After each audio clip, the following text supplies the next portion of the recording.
The RCMP and the government are getting in the way of residents trying to save their own homes, and the media is not giving you an accurate representation of what's happening on the ground.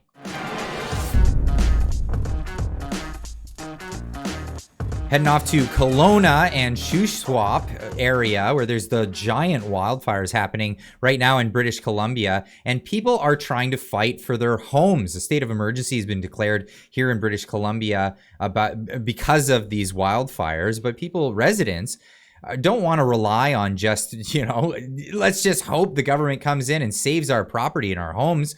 No, people want to stay and they want to fight, and there's been tensions here. Now, the environment is unsafe, says BC firefighting crews. They're pulled from North Shuswap amid ongoing tensions. Now, what you're seeing on the ground is a lot different than what you're hearing in the news. Firefighting crews were pulled from BC's North Shuswap late Wednesday as community tensions escalated into a confrontation with RCMP officers manning a roadblock into the evacuation zone. Now, these people they're told if they're not allowed to leave their homes if they stay in the evacuated areas. Now, people are told they're not allowed to fight the fires on their own properties. And this is what we're seeing, courtesy of Be Teased. This is a food truck Instagram that's turned into basically the news. And this is happening all over again, just like it happened in the Freedom Convoy, where the news is telling you a totally different story of what's actually happening on the ground. This is the scene as people are trying to get to the area where their homes are. They're walking up to the RCMP and asking, can we go? I have friends with trucks that are right here in Scotch Creek that can come pick up this equipment. Like, I got some guys coming down just to pick up the pumps because they need them for the fire drill. Like, otherwise, we're wasting our time with cats. And I don't want to be an asshole or nothing. No, I know, you're not. You're not at all. Just how about this? How about you give us a minute to talk? Okay. And we'll discuss. I'll stop them on that side and make sure they turn it off. And I also just want to know, so if I walk across right now, you can't enter. So I'm going to be arrested if I go across that bridge? So who just told me that I can walk? This guy, the guy that was just there? Because it is on camera. One of you just said I can walk across. I think it was that guy. We're saying you can't. So literally cannot get over there. Why are we wasting these resources right now on this? That's just the way it is. Yeah. Oh, it's just the way it is. Just following orders, my man. I'm just doing my job.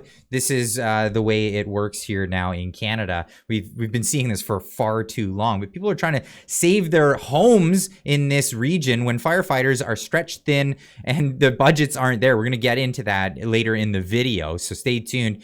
But we're going to show a little bit more of the confrontation that they're showing is too far gone, and it's unsafe for firefighters to even come into the area now, even though they've been told they can't fight their own fires. This is what we're seeing on the ground. Now, these are the confrontations. You wouldn't find a more polite set of individuals if you tried. These people are being so courteous despite their homes nearly being taken out by these fires, and the police are there only to stop them from doing what it is that they need to do and fight the fires that are starting up around their area. These are small little brush fires that could grow into bigger fires and take people's homes out. But this is an active.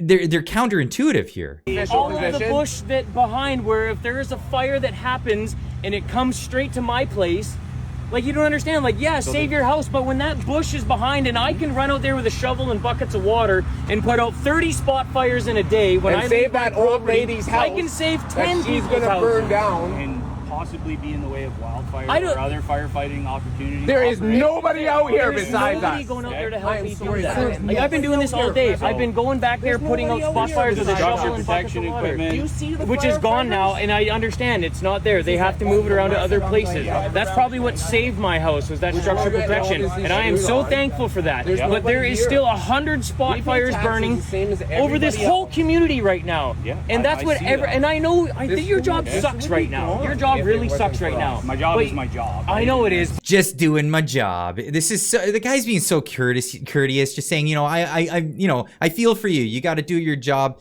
but like, come on, man, we need to save our communities here, and this is what people are trying to do.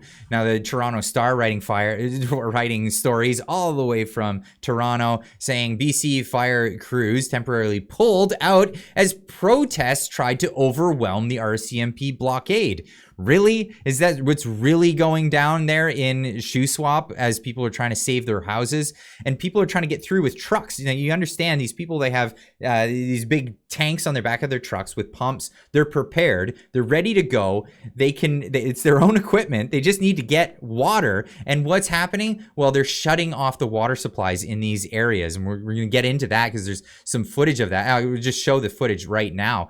I have many in the Shuswap area are saying that the water is turned off and that the firefighters have been told to sit down.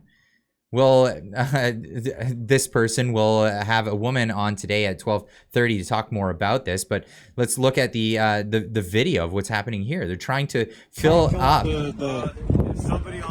So they're trying to fill up their tanks here, and there's no water. There's nothing there for them. There's no water in the water hydrant. You can tell if it's because of power. Possible, but I'm very suspicious. Yes, very suspicious. Many people, you know, paying tremendous amounts of money for the utilities through their property taxes in this area. And all of this is going to waste, and people's homes are in jeopardy at the moment. And what's being thrown at them? Resources to stop them from doing what it is that they do best and coming together as a community and saving their own areas. We have here from Global News, BC Wildfire Services call for support post convoy as Shuswap area fires swell. Oh, okay. So now the fires are swelling now that you've quashed the people that are trying to come out and put the fires out. And now they're asking for people to come and help less than 24 hours after a convoy challenged RCMP officers. It's funny how they're using the language of convoy now. This is an ongoing thing. People were against the Freedom Convoy. Now it's the I want to save my house convoy. They're bad people, right? They're just, you know, fringe minorities, of course. Guarding an evacuation zone in the Shuswap area. The BC Wildfire Services is calling for continued support from the community. The Bush Creek East wildfire has now swollen to more than 43,000 hectares in size, challenging crews with its unusual shape, with arms branching off on both sides of the Adams and Shuswap lakes. And this is more of them calling for aid now that people were there. People were absolutely there, ready to fight these fires, and now they're saying BC Wildfire Services is offering an invitation to Shuswap residents to help battle the Bush Creek East wildfire. If you're there, make yourself known, and you will have to take directions from someone who is an expert. This is what they were asking for in the first place. And when the experts weren't there, they were there to bury these fires or go in with their own equipment and use it to put them out. 13 members of small BC Fire Department lose their homes to a wildfire. This is a report from CTV News. And this just goes to show, like, people are really trying their best to stop this from happening. And what do we get? We get underfunding. We get the only resources available coming out there, standing, holding their flank jackets, telling people they can't enter the area. Is this what we pay our taxes for in this country? It's disgusting. And here's what we have here. Canada's ability to prevent forest fire lags behind the need. Oh, but did we somehow just figure out this? More than 1,100 firefighters from around the world have been dispatched across Canada to help combat the country's raging fire season, officials said, including the groups from France, Chile, Costa Rica, the United States, Australia, New Zealand, and South Africa. Wildfire Emergency Response Management has handled is handled by each of the 10 provinces and 3 territories in Canada, but hundreds of blazes across the country have stretched local resources thin and renewed calls for a national firefighting service. Oh, okay, so we need to make a national firefighting service instead of utilizing the volunteers that are already there. Of course, get more services, get all this stuff going, but is that what our politicians have actually been doing? No, they've actually been doing the opposite. Now, this is from, I think, a left-leaning publication where they said Ontario, they say Ontario Premier Doug Ford blames campfires for the fire, but the opposition has noted its government cut province's emergency firefighting budget by 67%.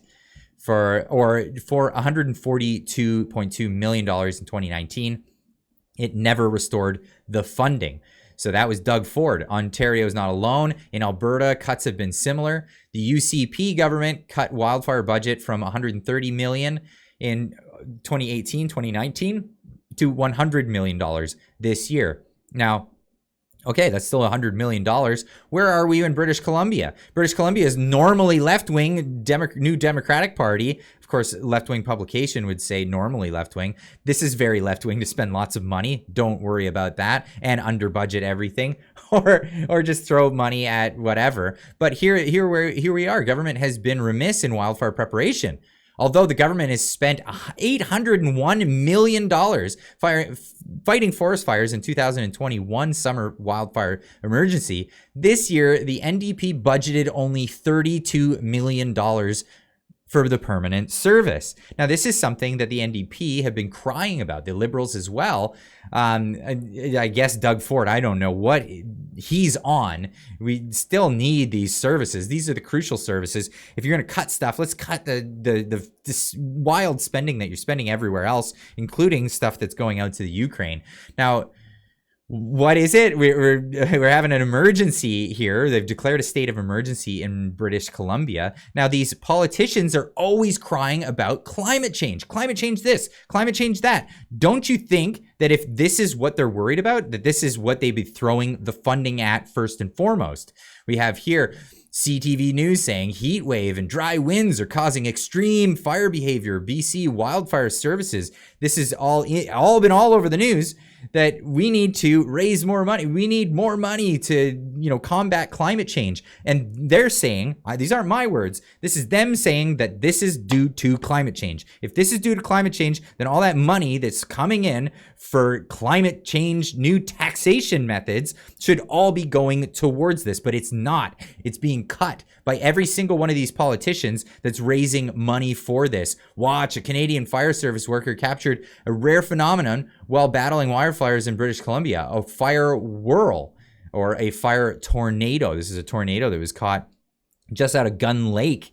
This is actually really crazy, insane. But of course, what are they going to do? They're going to blame this on climate change. This is something that they say they are advocates for fighting against, but they're putting no funding into the thing that they say that they're trying to fund. Absolutely not. This guy on Twitter saying 35,000 evacuated in BC, 30,000 more on evacuation alert, 20,000 in Yellowknife evacuated, 26,000 evacuated in Spain. Historical heat, historical floods, historical wildfires. How many more signs do we need before we act on the climate? We're acting on climate even when we don't think we need to. We're paying exorbitant new taxes on climate. And where is that money going? Not one penny of that, I believe, went to the Hurricane Fiona victims. They've gone to any of the victims of these wildfires that they claim, again, is due to climate change. Now, I would say that these things happen quite frequently, and it's kind of known that these fires occur, and this is why the residents have the equipment for fighting them.